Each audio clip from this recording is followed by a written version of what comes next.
Every so often I have this recurring dream. I'm back in college.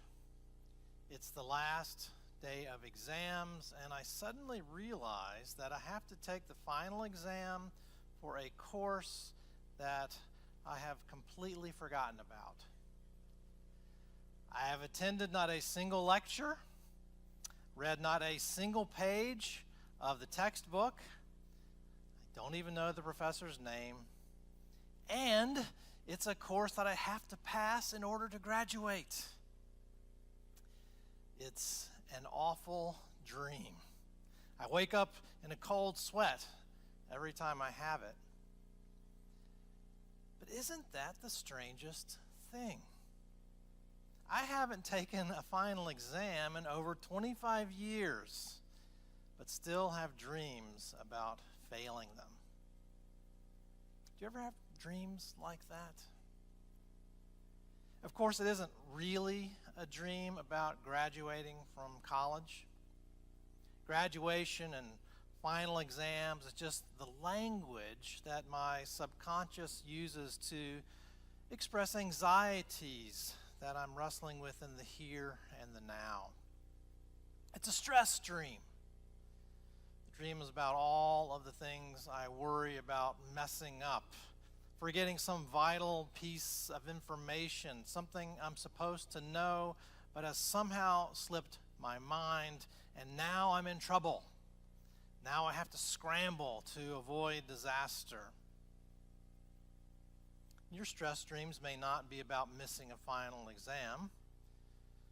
You may dream about being late to an important event, not being able to find something that you must have, or showing up somewhere with no clothes.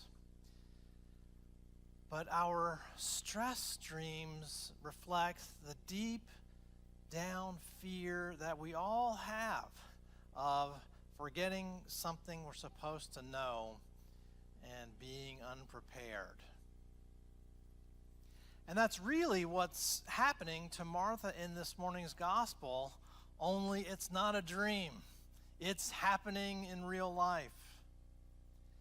She's preparing one of the most important meals that she may ever prepare. Jesus is her honored guest.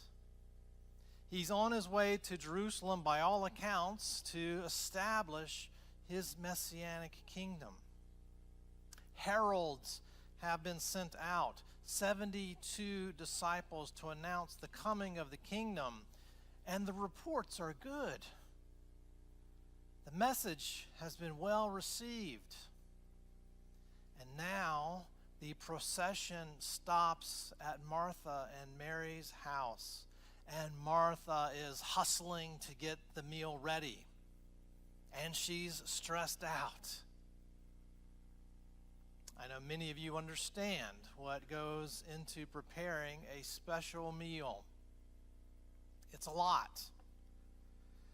It's a lot, and it was even more involved in the ancient Near Eastern world, where hospitality was so important and there were no modern conveniences.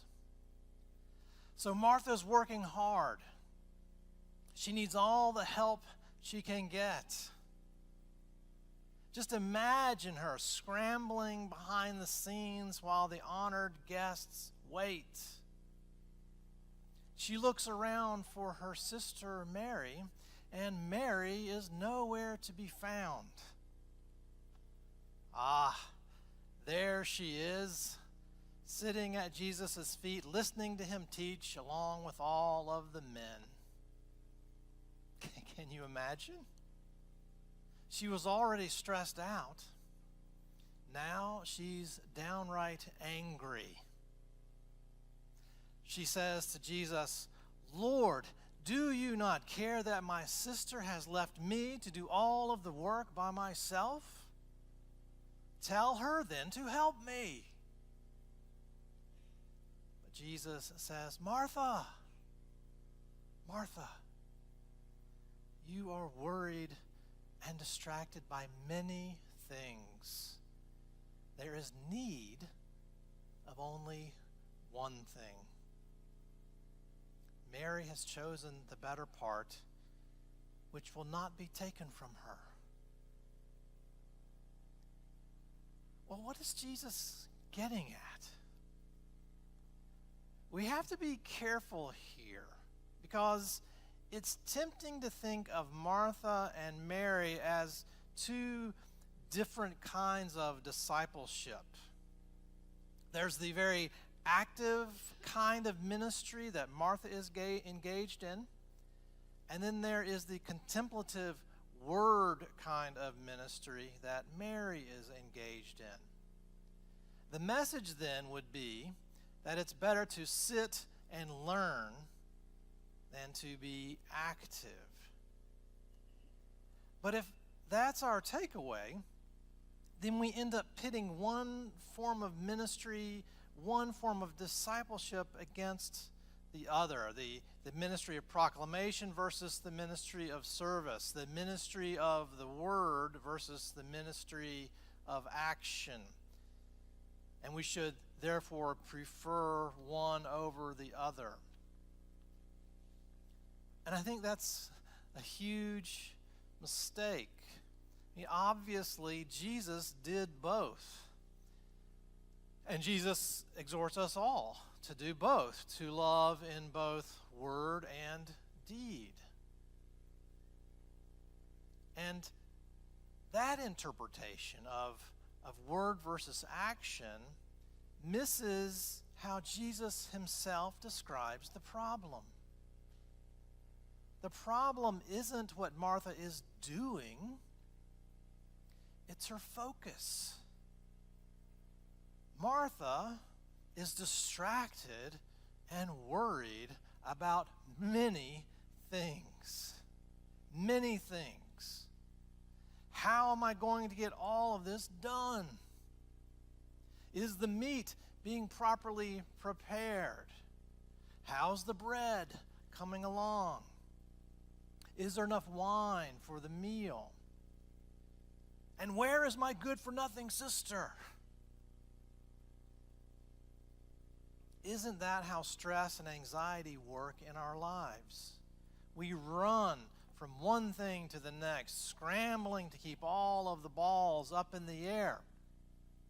We are distracted. We can't focus. And then inevitably, we get frustrated with everyone else, the people in our lives who don't seem to be helping, or maybe they even seem to be making matters worse. So then we try to pressure and control and corral them into helping us get it all together. We say, "Why aren't you helping me? Can't you see that I am losing it?" And as Christians, we often direct that frustration at Jesus himself. "Lord, don't you care that I'm dealing with this all on my own? Tell my sister, tell my husband, tell my wife, tell my children, tell my friends, tell my boss, my colleagues, tell them to help me. Lord, I'm losing it. I need everyone to do their jobs, including you." Martha is anxious and distracted by many things. She's lost her focus. Her focus isn't on Jesus as Lord, but really on herself and Jesus as sort of the junior helper. Can you relate? Well, Jesus' message to Martha and us in the midst of our stress dreams, as we are worried and distracted by many things, is only one thing is necessary. One thing. What is it? The one thing that is necessary is Jesus as Lord. look back with me at our lesson from Colossians. Just who is Jesus? Jesus is the image of the invisible God. Jesus is the firstborn of all creation. In Jesus, all things in heaven and on earth were created. All things have been created through Jesus and for Jesus. In him, all things hold together. In other words, Jesus is God, God the Son. It's all about Jesus. It's all, everything for Jesus, including you and everything going on in your life. Martha, you might say, forgot that Jesus is at the center of the feast. Jesus is at the feast. Jesus is in the feast. He is our feast. Jesus is our cause for celebration as he rules over all things for his glory and our good. In other words, we're not meant to hold it all together. Jesus is the one who holds all things together. Every detail of your life is under the careful, loving control of Jesus. And once we realize that, we can begin to wake up from our stress dreams and regain our focus, to make the one thing necessary our priority. Because the most important thing in our lives is not success, not being liked by others, not being respected, not looking like we have it all together, but being continually renewed to become more and more and more like Jesus. And that's really the punchline in this passage from Colossians. Paul says that the point of it all is to live into the glorious mystery of the gospel. The mystery of the gospel, which is Christ in you. Christ in you, the hope of glory. One day, everything that you are so worried and anxious about will be over. All of the things that we strive for and yearn for, all of the things that we believe are essential to making our lives work, will be gone. Will have become the past. And in the end, in eternity, what's left, what remains, is our relationship with Christ. All of the things that we are so distracted by and worried about, they only ever existed to be used by God to conform us to the image of his Son, teaching us to rely on him, to think like him, to love like him, to live more deeply into Jesus and his identity. Like all of us, Martha lost her focus. She lost the entire reason for feasting. She forgot what it's all really about, and she let it become about herself. A few years ago, when my mother was critically ill, dying, though we didn't really know it at the time, I met with my parish priest, Father Mark, who was the rector at All Hallows. And we met at the church, and we talked, and we prayed together. And I shared not just my worries about my mother, but how stressed I was by how much I had to get done so that I could be there for her, how many loose ends and how many deadlines had to be met, and all of the work demands that needed to be taken care of before I could go. I was worried and distracted by many things. And Father Mark very kindly said to me, "You know, Winston, sometimes you just have to let things fall apart. Of course, you have to be there for your mother. Go. God will take care of the rest.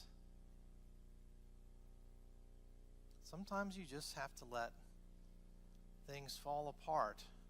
He wasn't saying, let things fall apart because you can't stop it anyway. He was reminding me of the one thing that is necessary: to remember who Jesus is. Reminding me that I don't have to keep it all together because Jesus is the one who keeps it all together. He was reminding me that I could trust in Jesus and his love. So as we leave this place today and are tempted to return to the world of stress dreams and Martha-like anxieties, remember the one thing that is necessary. Jesus is Lord. He is the creator of all things, who holds all things together. He is the one who's reconciled us to the Father. And in him we find our true focus, our one hope, our only reason for feasting. May we, like Mary, choose that better part, fixing our eyes on Christ within us, the hope of glory, and trust him to take care of the rest. Amen.